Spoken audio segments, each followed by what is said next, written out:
ძვირფასო მეგობრებო, ხოთ მივესალმოთ ჩვენი განაცემის სტუმარი ქალბატონი ირინა სარიშვილი.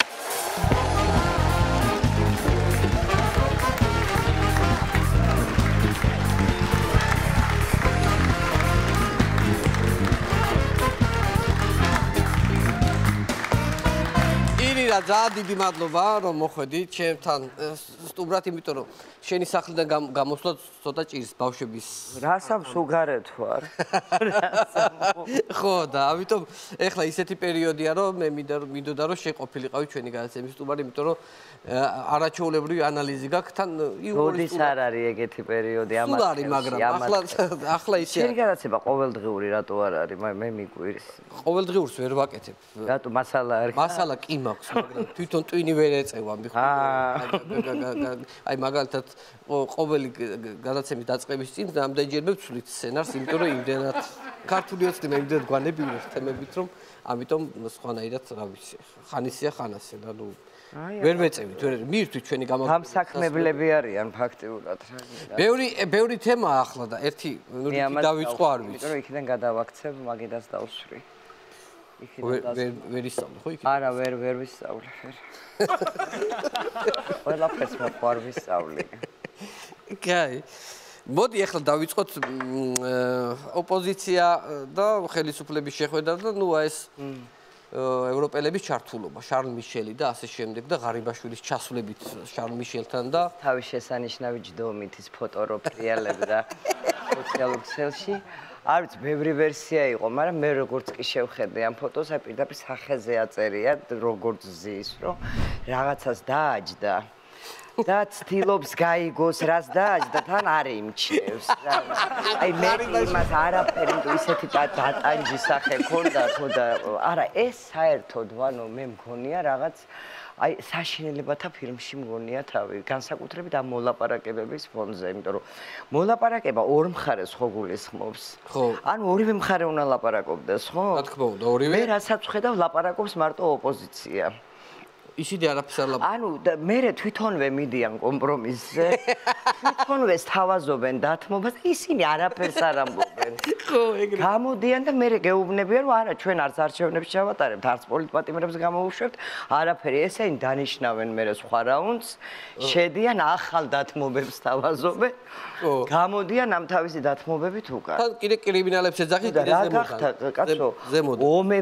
ომი რო დასრულებულა. ნაომარ ქვეყნებს შორის ზავის დროს მოლაპარაკება არ გაგრძელებულა ამდენი ხანი, მაგრამ ეს იმიტომ გრძელდება ამდენ ხანს, რომ ერთი მხარე ლაპარაკობს მარტო და ის უნდა მოილა. ახლა შესთავაზეს პლებისციტი. ხო, პლებისციტი. პლებისციტი, ესე იგი, იმაზეც ისინი არც პლებისციტზე არ თანხმდებიან. საინტერესო სადამდე ჩამოვლენ. მე მაქვს ერთი წინადადება, რომ შემდეგ შესვლაზე. ხო. მე რამდენი რაუნდი აღარ მახსოვს. შესთავაზონ ჩატარდეს პლებისციტი იმაზე, საჭიროა თუ არა პლებისციტი. აუცილებელია, რომ ჩვენ ხომ და ვაჯობოთ ხელისუფლებას და დავამტკიცოთ, უნდა რომ პლებისციტი საჭიროა. ამასობაში მოვა 2024 წელი. ხო და 2024 წელს ხო ისედაც არის არჩევნები. კი, 2024. არის.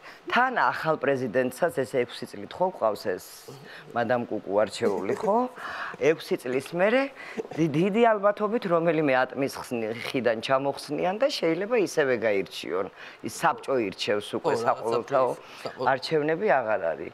ეხლა თან მე მგონი არავიცრიო საჯარო თუ ესე თქვა ხო და აუცრია, მაინც დაძლია სირცხვილის გზნობას და აიცრა საჯაროდ ხო და საინტერესო ეხლა რა მართლა მაინტერესებს ამ ვაქცინაზე რეაქცია, აი რო გამოვიდეს ეხლა ხვალზე და უცებ აი რაღაცა კაზმული ქართულით რო დაიწყოს ლაპარაკი რაღაცა და ძველ ქართული რაღაცეებიც რო შეურიოს, რო დაჭკვიანდეს უცებ. დაჭკვიანდეს. რო თქვას რომ რუსეთმა დაიწყო ომი რა საქართველოს თქვენ ხوار უბერავთო? რურვა შეიწყალოს. რურვა შეიწყალოს კი არა, გაამართლოს. რა სულელია კაცო, შეწყალებით ვაქცინამდეც იწყალებდა. ხო. ხვებს. კი რა. ხო. და ესე უცებ რო ამიტომ მე მაინც ჯობია რომ სალომეს რეაქციას დაველოდოთ. ხო. ვაქცინაზე და მერე ვინც ცოტა დასაჭკვიანებელი ყავს პირველები ისინი შეუშვა. ხო რა ამ ვაქცინაზეც ისეთია ცოტა გაურკვეველი მდგომარეობა. ხო ნუ ეხა აქ ხო ძამძიმდება სურათ სამწუხაროდ ეს ამ გადაცემის ფორმატში ვერ ჩაჯდება, იმიტომ რომ არის ხალხი სრულიად უკუნი, რომელიც ჩიპებს და რაღაცების ეშინია და ამიტომ არ უნდათ რომ ხევადი ჩიპები. ანუ მე გუში წავიდე. მე აი ჩიპები. მე წავიდე რომ ეს ვაქცინით შეყავთ ხევადი ჩიპი. ანუ ხევადი ჩიპი ზოგადად რა მოვლენა, ანუ როგორ ხევადი ხო მერე სქელდება იქ შიგნით გარდა იქ მერე ხდება უცებ ესე იგი ყოდა კაფსულას იკეთებს და სქელდება მერე იქიდან მერე კოსმოს გაკავშირებს პირდაპირ ყოველგვარი რაღაცების გარეშე პირდაპირ კავშირზე აღარც ტელეფონი გინდა აღარც ინტერნეტი გინდა არაფერი არ გინდა კავშირზე ხარ რა და ეშინიათ კაცო ამის ხალხი მართლა სერიოზულად ვამბობ მე სერიოზულად ვამბობ რომ ადამიანებს გონიათ რომ რაღაცა იქ შენ გონე მე ვხუმრო? არა, მე წაკითხული მაქვს რომელიღაც გაზეთმა, რელიგიურმა გაზეთმა, ოღონდ საპატრიარქოს გამომცემლობაში შედიოდა, მე მგონი არ მახსოვს, არ აქვს მნიშვნელობა ვინ ამერიკაში ვიღაც ქალს ამოაჭრეს ქართველს, ღრმად მორწმუნეს, ამოაჭრეს ბრმანაწლავი. ხო. და მოდის უკან უკვე რა, ესე გაიკეთა ოპერაცია და მოდის უკან. ხო, არა, ამ ქალის წერილია თვითონ. ხო და ყავდა იქ მოძღვარი, რომელსაც უთქვამს, რომ რომელიღაც სანტა რაღაცა ჰოსპიტალში, მანდო არისო სატანისტების ჯგუფიო, სანამ შენ თვალწინ არ გაანადგურებენო ამ ბრანაწლავსო, მანამდეო ქვეყნიდან გასვლაზე კურთხევას არ გაძლევო ამერიკიდან გასვლა, იმიტომ რომ ამას მე რაღაც სხვადასხვა რიტუალებისთვის იყენებენ, რომ ბრანაწლავზეა ლაპარაკი.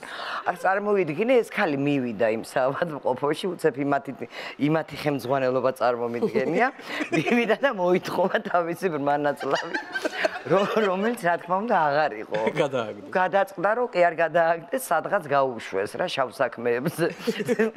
ხო და თან ამაშო ძალიან ძვირს იხდიანო და ეს რო გავიგე სასწრაფოდ გავაშანშალი განცხადება დამითაგეთ ის ჰოსპიტალი მეთქი ესე ახალი სახსალამათი ბრანაწლავი მაქვს ერთხელ არ ამტკენია პირდაპირ ჯამპილს გაცლებთ გადამიხადეთ რამდენს გიჩაატარეს ხო და ეხა ამის მერე რა უნდა გაგიკვირდეს ანუ აი ვისი რა გვიკვირს დღემდე კიდე წერენ იმას რომ სანდრა ყიდდა საშვილოსნოებს ხო აჭრიდა იმას რა ქვია ქალებს ციხეებში თუ რა ციხის გარეთ რა მნიშვნელობა აქვს და ყიდდა მე დავწერე ამას წინათ რომ საშვილოსნოზე მართლა არაფერი არ გამიგია მაგრამ ნუ აი ძუძუებს რო აჭრიდა და რო ყიდდა ვიცი იმიტომ რომ მე თვითონ ვიდექ იმ რიგში ხო და ჩემ წინ დამთავრდა ანუ მე აღარ შეგვიძლია რა და არ შემდგა, ნუ რა ვქნა ეხლა რა. ობედი უნდა ყველაფერს. როყიდი და არ შეგვხდა ხო? აი ზუსტად ჩემ წინ დამთავრდა რა, ზოგმა 2-4 წაიღო კაცო, ეს ხო ხალხი რა ღორია. მაგრამ ეხლა ამას რაზე ვყვები რომ ეს რო დავწერე. ხო. კიდევ კარგი რომ დიდმა უმრავლესობა გაიგო რომ უნდა გაეცინა, გაეღიმა, თუ არ გაეცინა, გაეღიმა მაინც. და აი ეს ხოცი რო ყველგან არის და ხოცი რო პოლიტიკური მიმდინარეობა არ არის და აქ რო ვერ გაქვს რაღაც წესრიგი სადაც გინდა იქ იყავი გინდა აქეთ გინდა იქით იქ უნდა გენახა რა მოხდა რომელიღაც საიტზე გადააშეარეს გადააზიარეს ეს სტატუსი და ერთი ნაწილი მაგინებს რომ შემახინჯო შერა ძუძუები გიშველი და რეებს აბრალებს სანდრასო ხო და იქეთა ხოცები მაგნი სად იყავი ამდენ ხანსო აქამდე როგორ არ ამოიღე ხმაო ეხა ამადგან უნდა გაგიკვირდეს რომ ჩიპის ეშინია ხო და ნუ აი რა ვიცი აბა ძალიან მძიმე მდგომარეობაში ვართ მოკლედ რა აი ძალიან მძიმეში რა და ეს ოპოზიციაც აი ხო გეუბნები ცოტა დამაბნეველია მე ახლა არ გამოვირჩევი ოპოზიციის კრიტიკით იმიტომ რომ ვარ ნამყოფი ამ აქტიურ პოლიტიკაში ვიცი იქ რამდენი სირთულეებია და ესე შორიდან ლაპარაკი ადვილია მაგრამ ნუ კარგით რა ხალხო რა სადამდე შეიძლება ეხა ესე გაგრძელება ხო იმიტომ რომ ევროპა რას ვერჩი მე ევროპა რაც იყო ისევ ის არის ევროპა კომფორტის ზონიდან არ გამოვა არც ერთი არავიდან თავისით არ გამოვა რა იმ თავის სიმშვიდე შენ თუ არ დაურღვევ ისეთ შეინარჩუნებენ ამ სიმშვიდეს. აი მე ერთადერთი რაც მართლა ძალიან გამიკვირდა და ესეც ჩვენი ბრალია, მე დავწერე კიდევაც რომ ღარიბაშვილი იქ რო ჩადიოდა, ორი კაცი მაინც იქაური ქართველი ტრანსპარანტით შესასვლელთან, რა თქმა უნდა, სოციალური დისტანციის დაცვით რომ დახვედროდა რომ კრიმინალ პრემიერ-მინისტრზეა ლაპარაკი, რომ ის შედის მოლაპარაკებას, რომ ამ ფონით მაინც შესულიყო. ამასაც ბევრი ხალხი და ავტობუსები უნდა, კაცო. შევიდა დაელაპარაკნენ. ნუ ხა ეს უკვე იმათი პრობლემაა, რომ დაელაპარაკენ. ვის? დაელაპარაკნენ კაცს, რომელზეც რამოდენიმე ხნის წინ გავრცელდა ჩანაწერები, ფარული თუ არაფარული, მაგას ეხლა საერთოდ მიასეხარისხოვანია, სადაც იკვეთება დადაშაულის უფლისწულის შეკვეთებს ასრულებს და თან ყვება ამას ბერას განმეორებითი თხოვნის საფუძველზე. მე ბერა ამ შემთხვევაში საერთოდ არ მაინტერესებს. მაინტერესებს იმდენად, რამდენად ის ამ ქვეყნის მართველის შვილი, არაფორმალური მართველის შვილია და იმის ჭკუაზე დადის მისი ასისტენტი, ასე ვთქვათ, რომელიც შემდეგ ამის მერე ხდება პრემიერ-მინისტრი. კაც, რომელსაც ამ ჩანაწერებით გახმაურების შემდეგ udasturდება მოძალადეობა და udasturდება ზონდერობა. და გოგი წულაიას ერთ საათში იჭერენ, ერთი ოთახიდან გამოტანილი ამბის გამო, იმ ვიღაცა ქალის გამოტანილი ამბის გამო, რომ ძალა იხმარა, გაუპატიურების მცდელობაზეა საუბარი. სად არის აქ ლოგიკა? ამას უნდა მივაქციოთ ყურადღება და არ დახოცეს ერთმანეთი, ზოგს ჯერა რომ გოგი წულაია უპატიურებდა ვიღაცას, ზოგს არ ჯერა, მერე ადვოკატების თუ გადაირიენ და სადა აქვს ამას ამის თავიო, ამის მტკიცება დაიწყეს, დაუღუპეს კაცს საერთოდ. გოგის ეყარა. შეიძლება არ არის სასაცილო, მაგრამ ძალიან მეცინება რა, იმიტომ რომ აწია კაცმა ხელა, ორი ხელით გაგინებ, ბერაო, ორი ხელით მოდი დამიჭირებ და იმასაც თხოვეს კაცო და მოვიდა და დაიჭირა, ხო? ეს ყველაფერი ხდება უტიფრად ჩვენ თვალწინ და იმის ნაცვლად, რომ ღარიბაშვილი მინიმუმ პრემიერ-მინისტრი აღარ ყოფილიყო. ასეთი რაღაცის მე იქს რაზე იყო დავა ბერა რამდენი წლის არის თორე ღარიბაშვილი რამდენი წლის არის ამაზე ხო არავინ არ დაობდა ხო ანუ ღარიბაშვილის ნაწილს ეს არ ეხებოდა 2011-ია ეს ჩაწერილი თუ 2016-ში ხო არანაირად არ ეხებოდა კიდევ უარესი მისთვის თუ 5 და 6 წლის ბავშვის იმაზე დადიოდა და ვიღაცებს სცემდა და მერე მოდიოდა ხო სიტყვაზე ვამბობ ნაცვლად იმისა, რომ ეს სუმა მაინც მიეღოთ, რა ხდება, იძიებენ ფარული კადრების წარმომავლობას, ფარული ჩანაწერების წარმომავლობას და ვინ დაიბარეს პროკურატურაში ღარიბაშვილი კი არა ამ ნოდარმელა. და ბერას იმედზე მოუწყვეს ფეიერვერკი. ესე იგი მაგდა ნიკაშვილი, არ ვიცი ალბათ, ეს არის აი ჰერბარიუმში შესატანი ჟურნალისტი. რაღაცა დრო რომ მოვა, აუცილებლად მადამ ტუსოს მუზეუმში ესე დადგეს და უნდა დადგან მისი ცვილის ფიგურა, აი იმ გამომეტყველებით რო ეკითხება, TikTok-ს რატომ აღარ იღებთ ბატონო ბერა? ან ამით ან მეორეთი თქვენი სამომავლო გეგმები შეიძლებაო. ესე იგი მე გამაცია ტანში TikTok-ზე რო კითხა, როგორ გაუბე და ამის კითხვა და ეხლა იქვე არ დაიჭირონ მაგდა ანიკაშვილი მეტი და გული გამისკდა. ნუ ისეთი შეკითხვები იყო, რომ იმის მაგივრად მე მეშინოდა. ხო, ისე როგორ გადღეში ვარ. ძალიან ცუდ დღეში ვარ, იმიტომ რომ ისე აღწენე ეს ყველაფერი, რომ თან მძიმე მდგომარეობაში ამასობაში არის ბიძინა ივანიშვილი, რომელიც ყველაფერზე წამსვლელია. ხო. აი აბსოლუტურად ყველაფერზე წამსვლელია. ეს ვამბობ ყველა სტუმარს ვეუბნები, რომ იმ პოლიტიკოსების ზემეციდება, რომელიც ამბობს, რომ იცი რა ამას არ იზამს. ამას აი მე როგორ ეკადრება, როგორ იზამს. მაგრამ კიდია. კაც, რომელსაც თავის შვილებზე დიდხანს უნდა რომ იცოცხლოს, იმისგან ამას შეიძლება რომ გაგიკვირდეს კაცო. არა, მართალია. ძალიან ცუდი სიტუაციაა, მოკლედ. მაგრამ როგორ გაიგონე შენ ახლა მაინც ყველას ვეკითხებ, მაგრამ ის ტრიტრი არის თუ ანტონია? არა, ეხლა მოდი ეხლა მაგაზე ეხლა ასე აი შენი ვერსია მაინც. თავიდან გავიგონე ტრიტრი. ხო მერე? მერე ერთი ჭიქა დავლიე, კიდე ტრიტრი ისმოდა. მეოთხე ჭიქაზე ანტუნი ისმის, ნამდვილად ისმის, მეოთხე მოსმენით, მეოთხე სტოპკაზე ისმის ანტუნი. უბრალოდ მხიზელმა არ უნდა მოусმინო ამას და დათავრებულია რა. ისმის ანტუნი. იქ მე ესე იგი იქ კიდე ვინ იყო ეს ანზორი, ხო, იგივე ანჟუღი. ესე იგი ჯიგარო, ანზორი ჯიგარო. ხო, ანზორი ჯიგარო, ანუ ანჟუღ, ჟიღა, ან რაღაცა ამ დაგვარი. მაგრამ ამ ყველაფერში მე ესე იგი ძალიან ცუდად ხვდები, აი მარტო იმის წარმოდგენაზე, რომ ღარიბაშვილმა ფრანგული იცისო, ღმერთო ისე ნუ მომკლავ. რომ ღარიბაშვილის ფრანგულად რო ლაპარაკობს, ეს არ მომასწრებია. ღმერთო. ხო შეიძლება რომ ეს ერთი სურვილი მაინც შეგვიძლია და ღარიბაშვილი რო ლაპარაკობს ფრანგულად, ეს მოვისმინო, ხო? მას არ ამოვიღებ საერთოდ.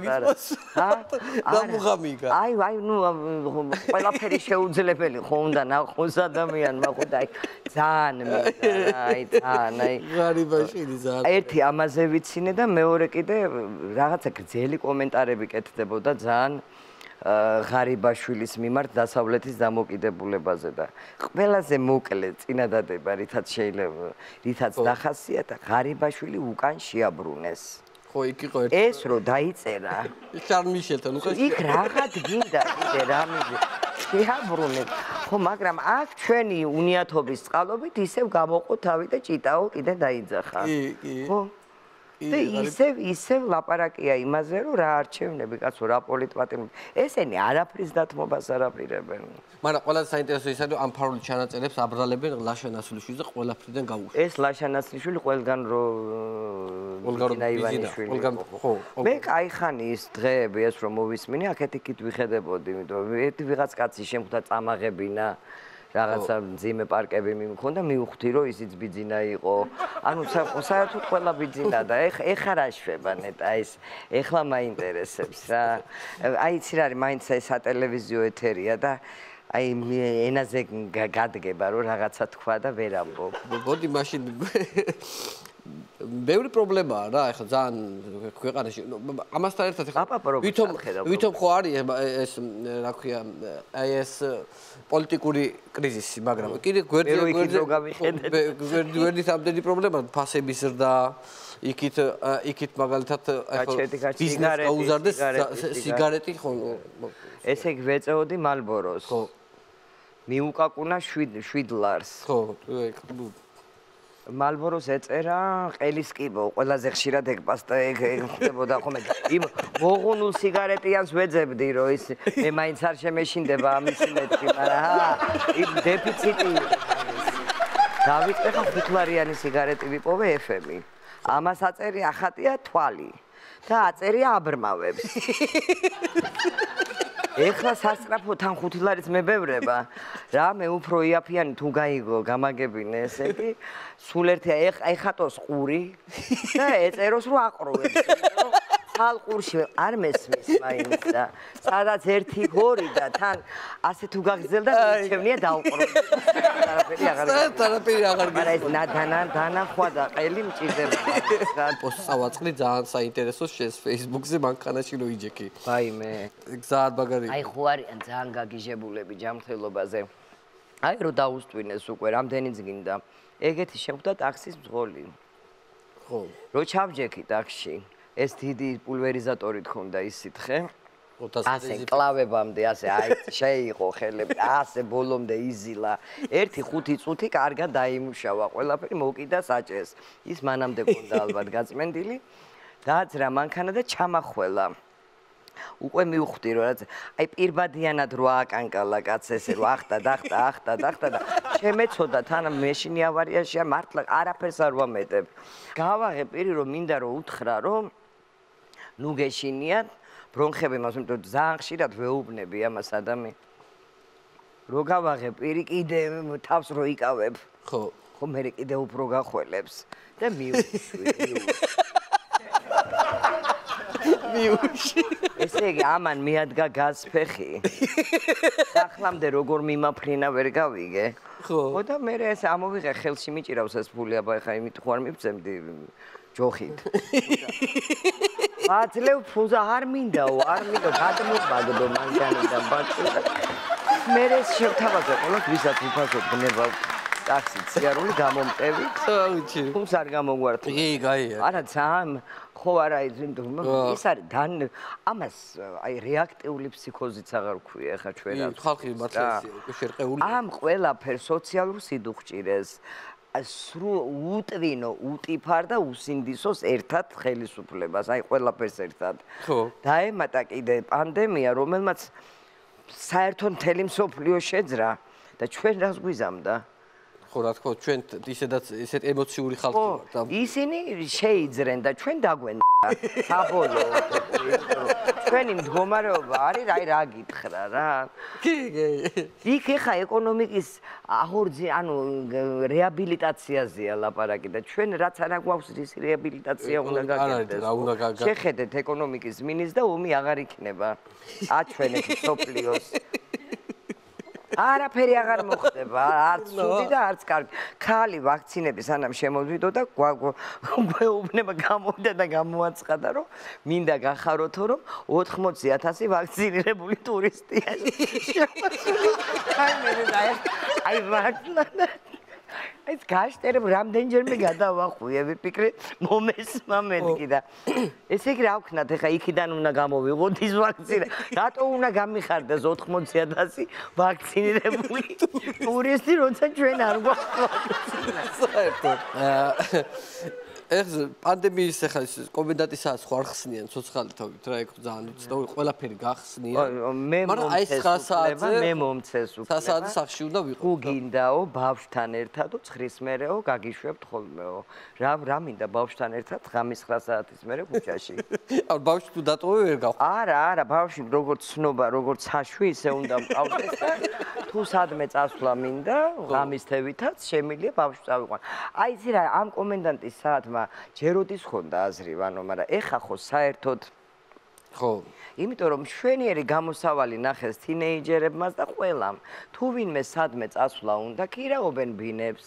კი და რჩები გამიდიან 9-მდე და მე დილის 5 საათიდან შეუძლიათ წამოვიდნენ ან ვინ წამოვა დილის 5 საათზე რჩებიან შეიძლება კიდე 3 საკომენდანტო საათი გადააბან კიდე ეს ერთმანეთს ანუ ამის აზრს ვერ ვიგებ მე რა აზრი ალბათ არა მაგათი აზრი არის კი რომ ეს მუდმივ სტრესში ყოფნა და გარეთ მაინც ანუ სიამოვნეთ ეს რა მაინც კონტროლი რა აი მე შენ ხო გითხარი რომ შენზე სულელი კი ვარ მაგრამ აი ხო დამყავ ხარ შენ ჩემ ჭკუაზე ხო რო გითხარი 9 საათზე დ სახში იყავი ხარ თან ხო ისეც არის ასე იყო ადრე სასტუმროებში საბჭოთა კავშირის დროს 10-ზე რო გადაკეცილებინა სასტუმროში არ გიშვებდი. ესეთი არ ხო სასაცილო იყო, მაგრამ არ გიშვებდი. ახლა სახში ვეღარ მიხვალ. ხო, გარი კი. და თქვა იმ კაცმა 20-30-იო ხო? 20-30 თქვა იმ მე ვინც დავჩებით ვინც გადავჩებით, ნამდვილად ჩავეტევით პატარა კოდაკის ფირზეც. ერთად შევიკრიბო და აგე შენ სტუდიაში გადავიღოთ სურათ ისე დავჯდეთ როგორც ღარიბაშვილი ძალიან კარგია მეც ვერაფერს ვერ მგონია რომ ესეთი მხიარული მასე დავასრულებ დღევანდელი ჩვენს ვიცინოთ ძალიან დიდი მადლობა მინდა გადაგიხადოთ ბრძანებისთვის წარმატებები გისურვებთ ბავშვები მომიკითხეთ დიდი სიყვარული. აუცილებლად. წარმატებები. ქალბატონი ირინა სარიშვილი იყო ჩვენი განაცემის სტუმარი. მადლობა ირინა.